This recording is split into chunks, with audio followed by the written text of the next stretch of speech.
Alors, voici la première vidéo concernant le chapitre 4.2 sur la circulation du sang dans les vaisseaux. Tout d'abord, les capacités exigibles au baccalauréat. Donc, vous devez être capable de schématiser le système circulatoire, donc on va le voir assez rapidement dans le cours. Présenter la méthode de la mesure de la tension artérielle en présentant ces différentes étapes.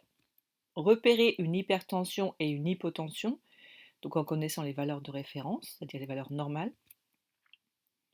Être capable de comparer la structure des parois des artères, des veines et des capillaires et établir un lien avec leurs fonctions. Alors en introduction, je vais donc vous projeter une petite vidéo qui insiste sur justement le système cardiovasculaire. Le système circulatoire chez l'homme est constitué par le cœur et les vaisseaux sanguins. Le cœur est la pompe à l'origine de la circulation sanguine, il propulse le sang avec une pression adaptée vers tous les organes du corps. Le sang oxygéné, illustré par du sang rouge, part du cœur et irrigue tout l'organisme. Le sang ne contient pas seulement de l'oxygène, mais aussi des nutriments et des hormones. Les vaisseaux sanguins deviennent de plus en plus petits jusqu'à devenir de petits capillaires. L'oxygène et les autres substances indispensables parviennent alors dans les cellules de l'organisme qui rejettent dans le sang le gaz carbonique ainsi que d'autres substances. Ce mécanisme se traduit par la transformation du sang oxygéné, le sang rouge, en sang désoxygéné, le sang bleu.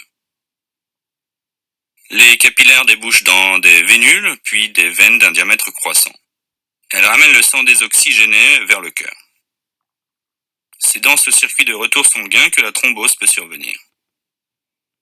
Le sang désoxygéné pénètre maintenant de nouveau dans le cœur. Le cœur propulse le sang vers les poumons. Dans les poumons, le sang désoxygéné est de nouveau réoxygéné et transformé en sang oxygéné. Le sang oxygéné revient au cœur et la circulation sanguine recommence le même cycle. Voilà donc une petite animation rapide qui présente bien le système cardiovasculaire. Alors justement, en première partie, on va parler du système circulatoire qui correspond exactement au système cardiovasculaire. Donc vous rajoutez d'ailleurs dans le cours, ce qui est en jaune, vous ne l'avez pas, donc rajoutez-le à côté. Un système circulatoire, c'est la même chose que le système cardiovasculaire. Alors les fonctions de l'appareil circulatoire, tout d'abord, c'est de mettre en circulation le sang dans tout l'organisme grâce au cœur. C'est pour ça qu'on l'appelle système cardio, donc pour le cœur. Donc le cœur, lui, sert de pompe. Donc si vous devez le décrire, il a vraiment un rôle de pompe. Donc rajoutez bien ce mot dans votre cours. Et aussi au vaisseau, donc le système cardiovasculaire. Donc vasculaire vient de vasculo qui veut dire vaisseau. Et les vaisseaux, eux, servent de tuyaux, de conduits. Donc le cœur sert de pompe, les vaisseaux servent de conduits, et donc l'ensemble constitue le système cardiovasculaire. Le but, justement, de mettre en circulation ce sang, tout d'abord, c'est d'oxygéner, c'est-à-dire apporter du dioxygène, donc O2, et également d'apporter des nutriments, ce qui a été dit dans l'animation. Donc on l'a dit, glucose, acides gras, donc ce qu'on a vu dans la partie 3. Tout ça doit être apporté aux cellules, donc y compris évidemment dans tout votre organisme. Et lorsque le sang envoie du dioxygène et des nutriments, il récupère en échange tous les déchets métaboliques et le dioxyde de carbone qui a été produit par les cellules lors de son métabolisme, c'est-à-dire lors de son fonctionnement. Deuxième rôle, donc on vient de le dire, c'est de débarrasser l'organisme d'agents pathogènes potentiels, car le sang comporte également des globules blancs qu'on appelle des leucocytes, leuco pour blanc et cytes cellules, donc cellules blanches du sang, qui sont donc des cellules du système immunitaire. D'accord? Donc surlignez bien. Donc il apporte du dioxygène et du nutriment de vos cellules, récupère du CO2 et des déchets métaboliques, et en même temps, il surveille un petit peu la composition avec des globules blancs qui se chargent justement de repérer ce qu'on appelle des agents pathogènes. Alors le document 1 représente le système circulatoire et le schéma correspondant. Donc le schéma pour l'instant vous ne l'avez pas puisqu'on va le construire ensemble. D'accord? Donc voilà le système circulatoire. Donc c'est un schéma qu'il ne faut pas savoir refaire mais savoir annoter. D'accord? Donc vous pouvez évidemment retrouver le cœur ici en position centrale, les poumons que l'on va ensuite représenter au-dessus, et tous les autres organes. Donc là, ils mettent le foie, l'intestin et les autres organes. Ils mettent également le cerveau. Nous, on va mettre justement le cerveau, le foie, l'intestin, on mettra donc ici dans tous les autres organes. Donc on mettra à part les poumons, le cœur et les autres organes. Donc on essaiera de récupérer, de garder cette organisation si vous voulez. On va évidemment, vous pouvez le rajouter sur votre cours, colorier en bleu et en rouge. Donc on va rajouter la légende, donc ça vous la connaissez déjà, hein. En bleu, c'est du sang non hématosé qu'ils ont appelé dans l'animation du sang désoxygéné, puisqu'en fait il est riche en CO2, mais pauvre en dioxygène. Et en rouge, donc le sang hématosé, donc riche en O2 et pauvre en CO2. Donc vous voyez que sur un schéma, le sang désoxygéné, donc non hématosé, circule toujours à gauche, donc sur la partie droite de notre corps. Et sur un schéma, le sang hématosé circule toujours à droite, donc à notre gauche. Et vous voyez ici déjà ce qui est représenté, on va le remettre sur notre schéma ensuite qu'il va falloir savoir refaire. C'est que la circulation du sang entre le cœur et les autres organes, c'est ce qu'on appelle la circulation systémique, ça vient de système. Vous vous souvenez, en tout début d'année, on a vu que les organes étaient regroupés pour réaliser une fonction commune, notamment le système ou l'appareil respiratoire pour faire la respiration, l'appareil digestif pour justement la digestion et ainsi de suite. Donc c'est la circulation qui va concerner tous vos systèmes du corps. Et une circulation particulière qui se fait uniquement entre le cœur et les poumons, donc qui porte bien son nom, c'est ce qu'on appelle la circulation pulmonaire. Alors c'est écrit de nouveau ces circulations systémiques ici, puisqu'en fait c'est le cerveau, et je vous l'ai dit, hein, le cerveau on le mettra également nous dans les autres organes. Par ces flèches, on indique également le sens de circulation, d'accord? Donc on voit ici les flèches, donc c'est un petit peu complexe, nous on va le faire vraiment sous forme simplifiée. Tout d'abord, on va commencer par mettre un cadre, donc évidemment pour un schéma, vous n'êtes pas obligé de reprendre la forme du cœur, des poumons, etc. Des cadres suffisent. Donc on met le cadre au milieu du cœur, le cadre correspondant au poumon au-dessus, avec une distance, vous voyez, à peu près équivalente à celle qui est dans le schéma à gauche. Et les autres organes, vous les faites avec une distance, vous voyez que la distance entre le cœur et les autres organes est plus importante que le cœur et les poumons. Donc faites bien une distance ici plus courte que ici. Ensuite, on va rajouter les vaisseaux principaux. Alors ici, le vaisseau que vous devez connaître, c'est l'artère aorte. Donc c'est une artère qui fait ressortir donc le sang hématosé du cœur vers les autres organes.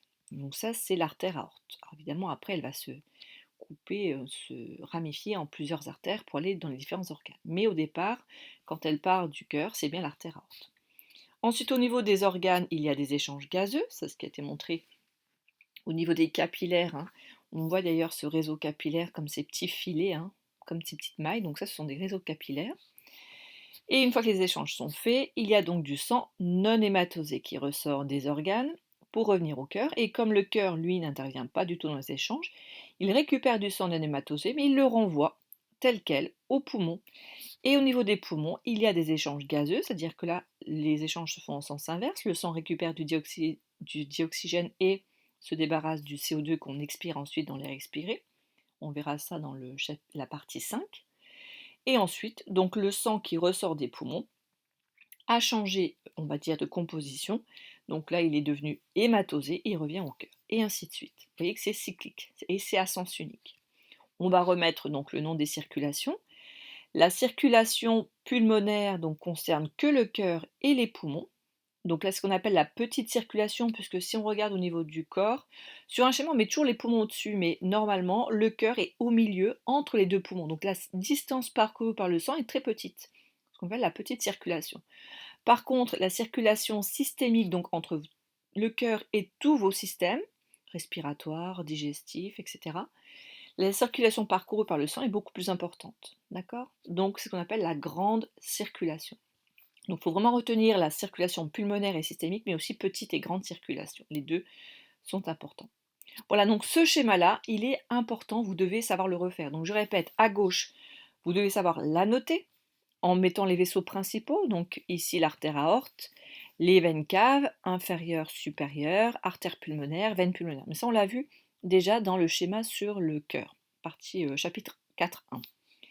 Donc ça, c'est à savoir à noter. Par contre, un document comme ça, vous devez savoir le refaire entièrement. Donc mettez bien au-dessus, à savoir refaire complètement. Évidemment, si on ne vous demande pas d'annoter mais de faire directement ce schéma. Si vous mettez des couleurs bleues et rouges, évidemment, la légende est à apprendre par cœur aussi. Dès que vous mettez des couleurs, si ces couleurs représentent quelque chose de bien précis, vous devez donc préciser à quoi elles correspondent. Donc on va voir le cours correspondant. Donc il existe deux circulations, la circulation pulmonaire ou petite circulation, donc mettez bien en évidence dans votre cours. Elle correspond à la circulation du sang entre le cœur et les poumons. Cette circulation a pour objectif d'envoyer du sang non hématosé aux poumons afin de faire les échanges des gaz respiratoires avec l'air inspiré. Donc ça se fait au niveau des alvéoles pulmonaires. Donc vous allez voir que ces échanges sont vus en détail dans la partie 5 du cours. Donc, comme cette circulation a pour but d'envoyer du sang non hématosé et de le faire ressortir des poumons hématosés, le but c'est d'enrichir le sang en dioxygène, c'est ce qu'on appelle l'hématose du sang. Donc si on vous demande qu'est-ce que l'hématose du sang, c'est l'enrichissement du sang en dioxygène.